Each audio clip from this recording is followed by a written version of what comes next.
Mimi naitwa Hariji na mimi msee nimekasirika. I'm really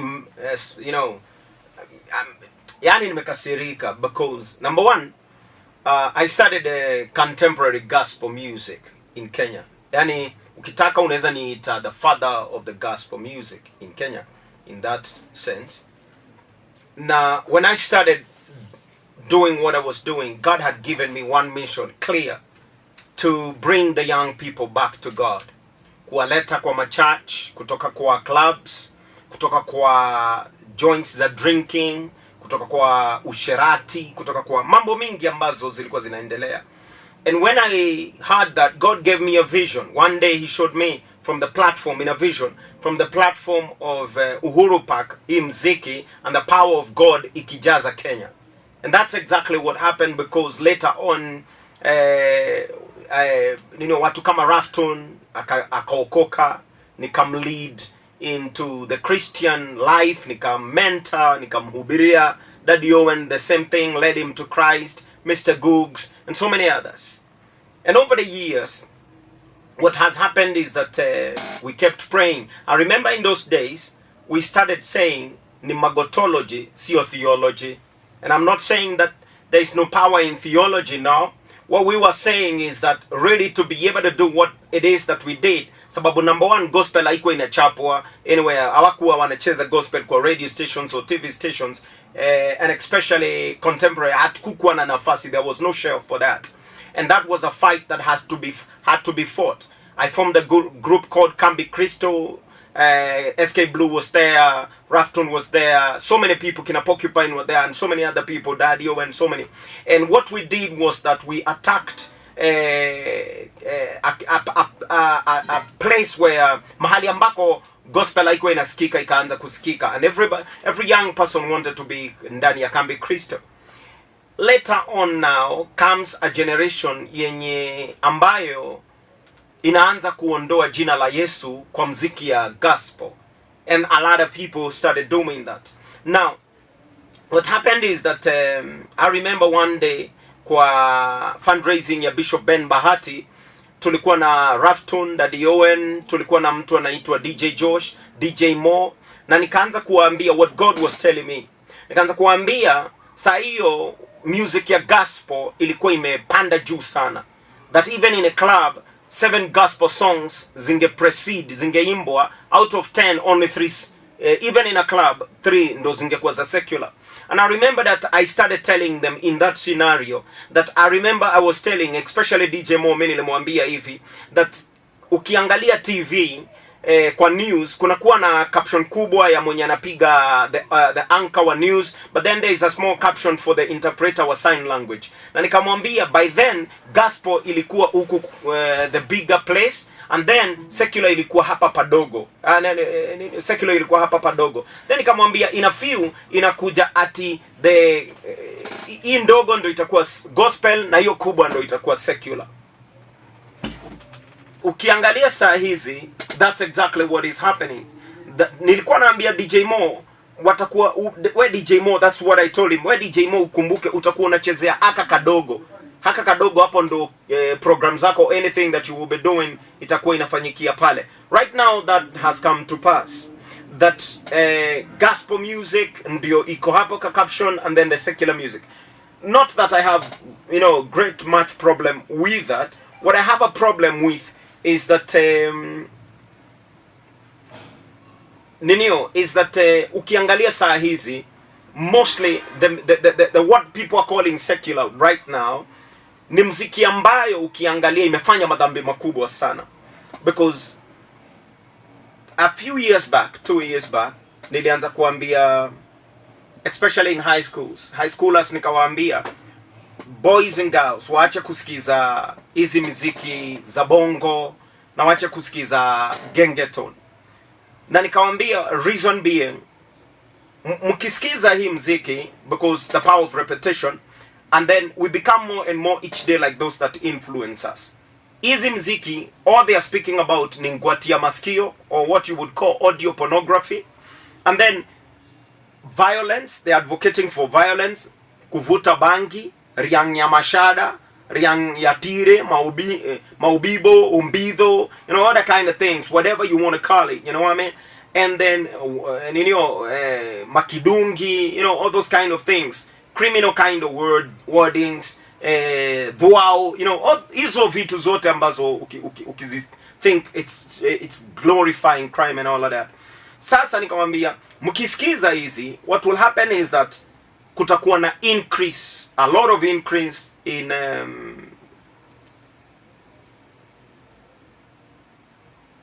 child or teenage pregnancy.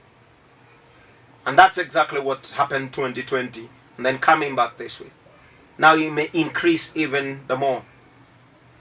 Ukiangalia mtoto wako, nimesijui kama wewe ukiangalia mtoto wako, ungetaka mtoto wako akae chini the whole day, ako 7 years. The other day I remember apologizing to a group of teenagers, girls, and nikiwaambia I'm so sorry that hatukuwa protect mimi na adults in Kenya. We were not able to protect you.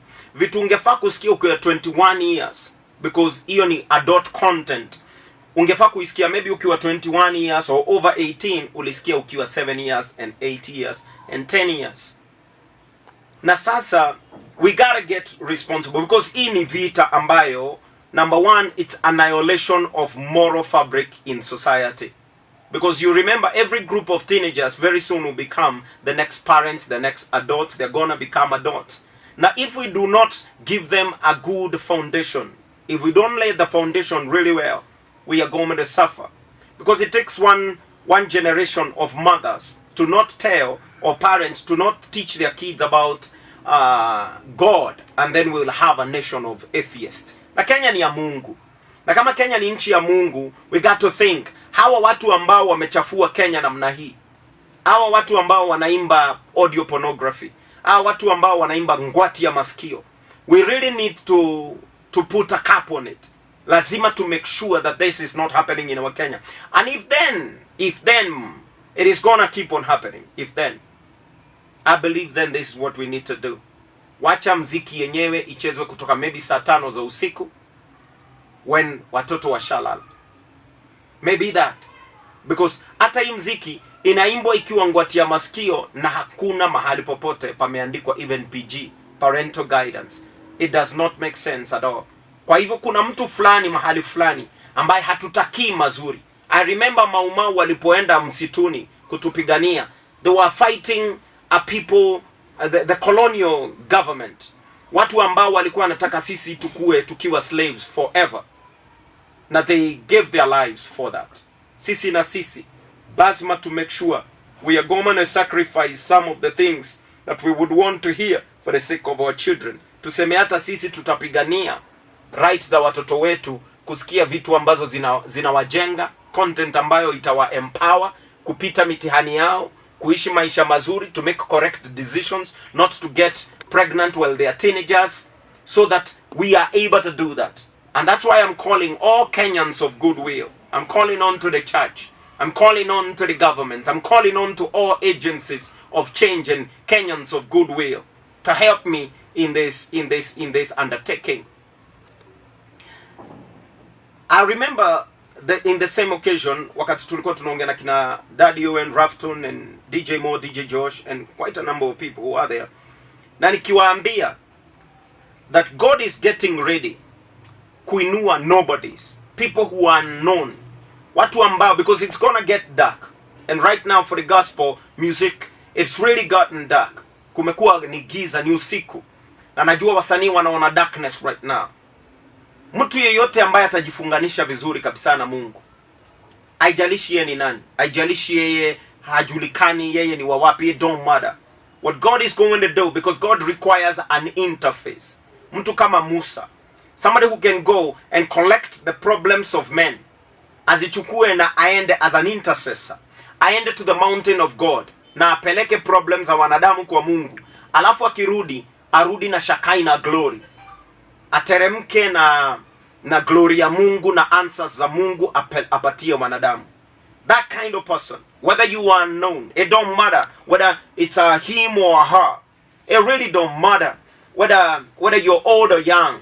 God is looking for somebody, mtu ambaye I love what the old day songs used to say. Kama moja ambayo ilikuwa inasema, mtetee Yesu naye atakutetea. Usherati ni dhambi, umtetee Bwana Yesu. Ulevi ni dhambi, mtetee Bwana Yesu. Mtetee Yesu naye atakutetea. I love that kind of content. They used to call it what it is, call us slave a slave and a spade a spade. So a sin, call it a sin, And hiyo ndo, I think hiyo ndo mambo ambayo iko kwa hati yangu. Na if Kenyans tusipofikiria hiyo, tutalipa. Because one day when God comes finally, kuna watu wa aina mbili hii dunia. Kuna watu wa kulipwa na kuna watu wa kulipa ama kulipishwa.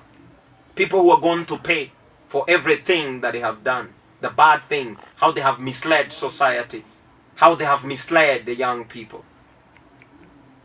Hii mziki, the new kind, hii ni madhabahu ya shaitani. It's an altar you're raising to the devil. We know that wale ambao ni devil worshippers, they have to really involve in orgies, sexual orgies. Na ukisikiza hizi nyimbo zinaongea hivyo tu, zinaongea audio pornography and in form of that kind, and even orgies, and the chain, it's really, there are things that mtoto hafai kusikia. But unapozicheza kwako nyumbani, unapozininio, what you're doing is that you're glorifying Satan and creating a spiritual or opening the door for spiritual entities that from the dark world now to come home, zikuje kwako, ziharibu watoto wako, teenage pregnancies, and more than just teenage pregnancies, zilete madawa ya kulevya kwako nyumbani, and it's just illicit behavior to your children. So lazima to make sure that wale ambao tuna watches mziki, there is a lot of, let me just say this, there is a lot of sponsoring going on with these musics. The entities behind this kind of music are big entities. They have deep pockets. Another thing is that wale ambao wanasikiza injili, watu ambao wanaweza sema ni Wakristo, and Kenya is a nation of God, ni Wakristo. In fact, we pride ourselves by saying we are 80% Christians. What I can say is that then if we are, what we need to do is support gospel music, and especially true musicians who are singing true gospel music, whatever kind. Mi sitakwambia ati hii genre, no. I will not tell you the type of music. I will tell you that hizi muziki utakuta the tunes are fine, because they are talented musicians. Yet ni watu hawana talent. Then they probably even have writers. Sababu ukisikiza zingine muziki zenyewe ukiangalia unaona ziko na very sweet tunes. I have no problem with that. What I have problem is ni content. When content ya shaitani inakuja kwako nyumbani, you're being, yani watoto wako wako in danger. Mimi naweza uliza, kwani why would we not listen to watu ambao wana sanity? What happened to watu kama Esther Wahome? Kwa nini tusisikize muziki za kina Esther Wahome, Mary Otieno? There are people like Porcupine. Na watu wengi ambao wako wapya tu, new guys in the scene, ambao kwa picture, new guys in the picture, ambao wanaimbia Yesu, ambao wako ndani ya Yesu, wameshikilia Yesu kabisa. Tusikize na tusupport muziki zao. There are so many people who are doing that. And me I say that, listen to those people. Make sure that uende pale kwa social media zao, follow them. Make sure that you watch muziki zao kwa YouTube na ushare. That way you are able to support the gospel music. Na pale hivi utaweza kupea watu the right content. Na watu ambao watajitokeza ambao wanaimba right content, and especially content ambayo ina empower nyumba yako, watoto wako hawazipotee, na it's safeguarding the morals of society and African society. na inahubiri injili na let us support that kind of music. Unihariji, that's what I say. I may not take back nothing. May God bless you. I am calling on Kenyans and I'm calling on churches to come in large groups, parents and well-wishers, teachers, to come in large groups and support this wave. However you may be able to do it, in your own small way, support it. Because I know that kuna mipango ya make sure Kenya ikuwe nchi ya shetani, ya Illuminati. Na watoto wetu wawe watoto ambao hawana conscience, wawe watoto ambao wanaweza ua, watoto ambao wana just pata pregnancies, watoto ambao wameharibiwa, watoto ambao wamepotelea kwa drugs. Kuna watu wako na biashara za aina ile because kwao wenyewe wanapata pesa, lakini kwa watoto wako ni kupotea. Na najua kuna mtu atasema mimi sitaki vijana wafanye kazi, ati ni mboka. Unajua ni mavijana wanapiga mboka. I know, I understand all of that, you know. Ni mboka, wewe utakiva vijana wapate kitu. Kupata kitu, mtu wa mjengo akijenga building na tujengee nyumba vizuri tukae ndani, we have no problem with that. Lakini ukitujengea nyumba tena ikuwe ati mvua ikinyesha kidogo inabomoka, tuna nini? Wale ambao walikuwa involved either kujenga ama investor, naonanga serikali inawashika na wanaekwa ndani. Kwa nini? Watu wamekufia pale. So sasa hao ambao wanaimba na wanatutolea content ambayo inakuja inaharibu society mzima, unapata watoto wadogo ndio sasa wanapata mimba, hao nao wafanywe namna gani? According to me, hao ni criminals just like those ambao wamefanya vitu kama zile. So si ati mimi nimekataa vijana wafanye mboka. Fanya mboka, lakini fanya mboka clean. Fanya mboka ambayo huwezi niambia ati mzee wa kuuza tire maumbidho ati anafanya mboka. Kwa nini anashikwa na karao? Anashikwa na karao sababu anaharibu society. Mtu ambaye anauza zile pombe ambazo tuchwara ambazo tukiuzwa zinafanya ninio, zinafanya watu wapotee macho na wengine wakufe. Kwa nini wanashikangwa na wanaekwa ndani? Wanaekwa ndani because hiyo ni illegal business, because whatever they are doing is harming society. Hata hii saa hizi morally na kitabia and so many other ways ina harm society. Vijana mimi sijakataa wafanye mboka, talanta ni talanta. Mimi mwenyewe si ni mwimbaji. Kwani naimba nini? Mimi siimbi Ngwati ya Maskio. Na sababu siimbi Ngwati ya Maskio inamaanisha aje mimi si mwanamuziki? Mimi ni mwanamuziki, you know what I mean?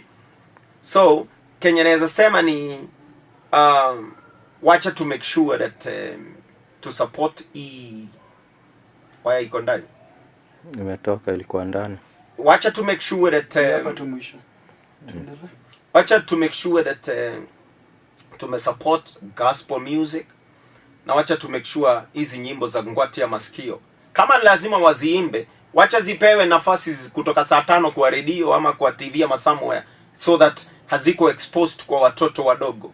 Mimi hiyo ndo ninaita, that's my cry. Watoto wadogo wasisikie nyimbo ambazo hawafai kusikia until they are 18 or 21 years kwenda na huko. For now, kama sio hivyo, mimi I'll keep fighting. Sababu I'm a voice for the voiceless. Hatuwezi kaa chini. Somebody said the only way for evil to prosper is for good men to sit down and do nothing. Na mimi sitakaa chini. Mimi nita do something. And I believe also you're gonna do something. May God bless you.